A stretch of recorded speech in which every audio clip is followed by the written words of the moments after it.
కష్టాలు ఎలా ఉంటాయి, నిజ జీవితంలో కష్టాలు ఎలా ఉంటాయి నేను చెప్తాను, నువ్వు విను. ఈ రోజు బయట 23-24 ఏళ్ళ కుర్రాళ్ళు నెలకి ₹1,00,000 సంపాదిస్తున్నారు. వాళ్ళతో పోల్చుకుంటే మన పొజిషన్ ఏమిటి, మన పరిస్థితి ఏమిటని ఎప్పుడైనా ఆలోచించారా? బయటికి వెళ్ళాలంటే మోహం చెల్లట్లేదు.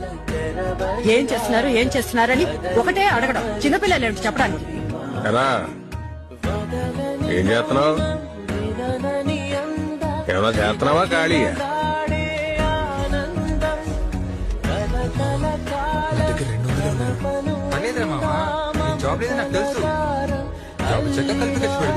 నా లైఫ్ అంతా నేను ఏదో చేసేస్తాను, ఏదో అయిపోతాను నాకన్నా ఎక్కువ నమ్మిన వాళ్ళందరూ.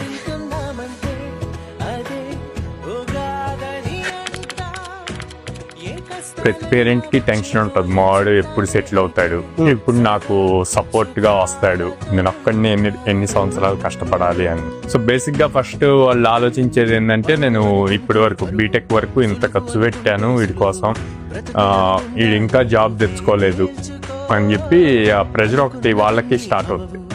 సెకండ్ థింగ్ ఏంటంటే, మనకన్నా కూడా మన పక్కన వాళ్ళ వల్ల ఇంకా ప్రెజర్ ఎక్కువ స్టార్ట్ అయింది. వీళ్ళు ఎక్కడికైనా వెళ్తే మీ అబ్బాయి ఏం చేస్తున్నాడు, ఎక్కడ జాబ్ చేస్తున్నాడు, జాబ్ వచ్చిందా లేదా, ఎట్లా క్వశ్చన్స్ అడుగుతారు. పేరెంట్స్ ఏం దానికి నామోషిగా ఫీల్ అవుతున్నారు అనమాట చెప్పడానికి, ఏం చేస్తున్నాడు ఏంటని చెప్పాను. నేనేం చెప్తా అంటే, ఓకే బీటెక్ లో మీకు డిగ్రీ వస్తుంది, బీటెక్ కంప్లీట్ జనరేషన్ మారిపోయింది, ట్రెండ్ మారిపోయింది, టెక్నాలజీ చేంజ్ అయిపోయింది. మన ఎడ్యుకేషన్ సిస్టంలో ఉన్న సబ్జెక్ట్స్ థియరీ పాయింట్గా సెట్ అవుతాయి. ఓకే బేసిక్ కాన్సెప్ట్ నేర్చుకోవడానికి సెట్ అవుతుంది. అంతేగాని ఇండస్ట్రీకి రిక్వైర్మెంట్ కావాల్సినంత సబ్జెక్ట్ ఇప్పుడు ఎడ్యుకేషన్ సిస్టంలో లేదు. సో అలాంటి సిస్టమ్కి తీసుకెళ్ళి డైరెక్ట్గా జాబ్స్ రావాలంటే ఎట్లా వస్తాయి?